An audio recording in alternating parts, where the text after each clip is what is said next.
everyone, Sabrina from Campbell's Freedom Farm, and today I want to show you what my new plan is for this garden and how I'm securing another garden from our groundhogs. Every year we combat groundhogs and they're winning. They are literally winning. So I am moving my round circle raised beds, and if you ever watched the video on this, they're easy to move.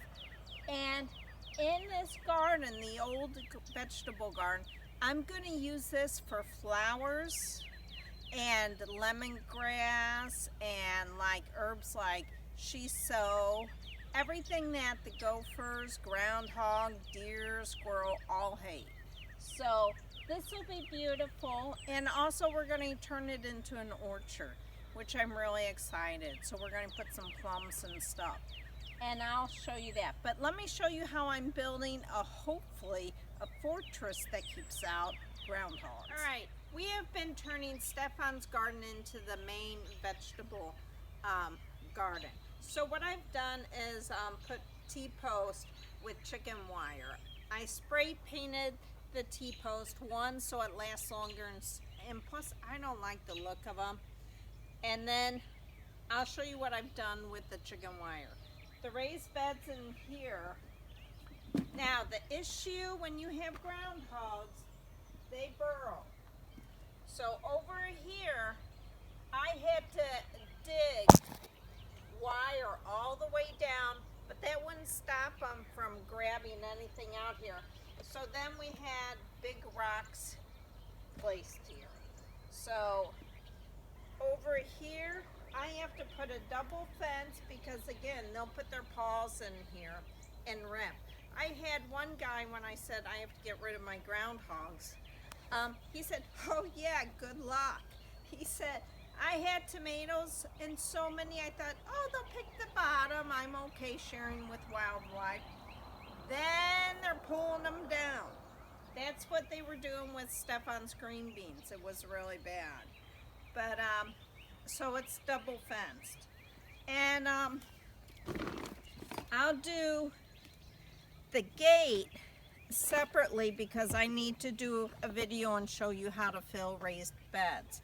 Okay, over here, groundhogs hate any landscape plastic that's really thick. They have never gone through it. They bump it and then they keep looking. So what I've done is, I got this from another person that did this. You fold it and you bring that over. So what happens is they don't want to dig here. Every time they get this or hit this, you know, chicken wire, it doesn't work. But hopefully this is the plan for our garden, and if you need something that'll keep them out, that'll help. Now deer, we do have deer, and usually the sonic gopher chasers, get rid of them, so I need to do that. But we're also having lights that come on every time it senses them. Deer need a place to land safely. Even though it should be up like this fence here in the front, they won't jump in here because of the raised beds, and there's nowhere to land. So I'm not worried about deer. You just have to keep it narrow, and this is very narrow. But this is the plan, and I'll show you next how to fill your raised beds. Have a great day. Please subscribe, like, and share.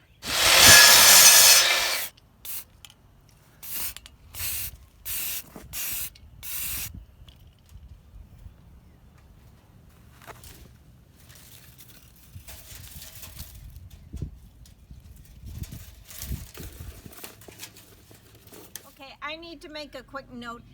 After this, I show you how we trapped a whole bunch of the animals and we gave up because they're still coming. You can't catch up with them.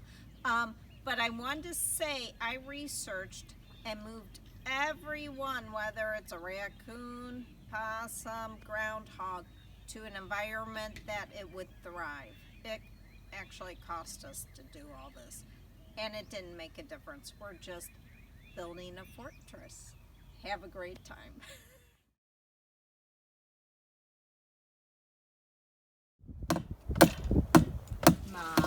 you see what you're causing? You can just let me put All right. Good news. We caught one of the groundhogs. There's 2 more to go. Yeah. So what we used for bait finally was the papaya. She loved papaya. So she looks a little upset. Huggy Bear is like, what are these animals you keep getting? So I think I'm going to release her in the same area. That way she has the stream for fish, and well, she doesn't eat fish. She's a vegetarian. But all right. Hi everyone. We got another baby possum. And this one I thought was injured because its mouth was open and was keeled over. Then as I went to get my camera, my daughter said, it's plain possum, because all of a sudden it gets up when we're not here and starts looking for food, and the minute it sees us, it does it again. So I feel so bad for it. It's so scared. But it's going to go with his brother or sister. So, which is probably having a blast in that little stream. Everyone, we got our second groundhog. He did kind of injure his nose. I don't know how, but I think Taylor said from the container I put in there, he kind of chewed through the container. So he's going to get released. I called the vet just to make sure the nose was okay, and they said, yeah, they hurt their noses all the time digging and stuff. So, and he's still looking for food. All right. We're going, releasing the third possum, but like the first one, doesn't want to leave the cage. So, it's plain possum. Okay, so here comes the mouth. They open the mouth. Oh, it's because I have Huggy.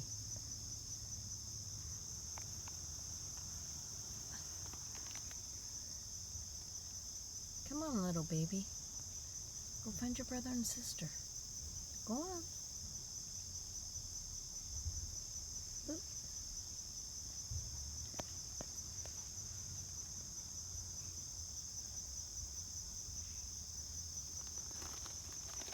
Okay.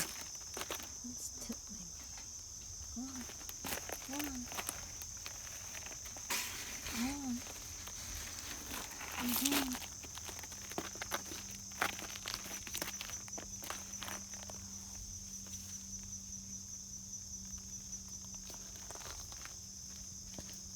Oh, it's thirsty. Huggy, stay. Okay, I think, Huggy, you need to come over here. Come on, Huggy. Huggy, come on. Okay, there it goes. There it goes. Up. Over. Oh, it's thirsty.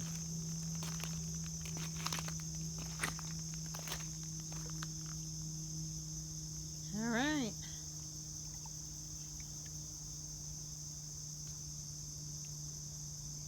Okay, this one's hiding. The second one was kind of cool because he really checked out. He totally forgot I was there. He was really checking out this big old tree with tons of places to hide. There's tadpoles in here, which they love. So, all right. I'll see you with the next one.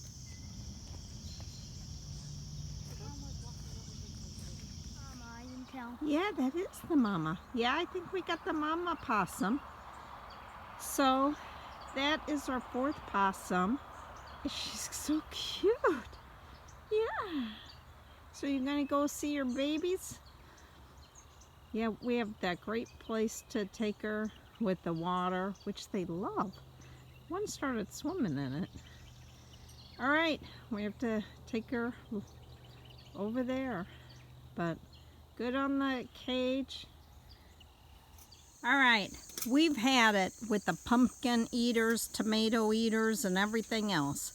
So we have purchased a trap, and We're hoping to catch the raccoon first because And this how it looks. there are 2 No, groundhogs. look, So Taylor and Stefan Go! set it up. Go now. Whoa.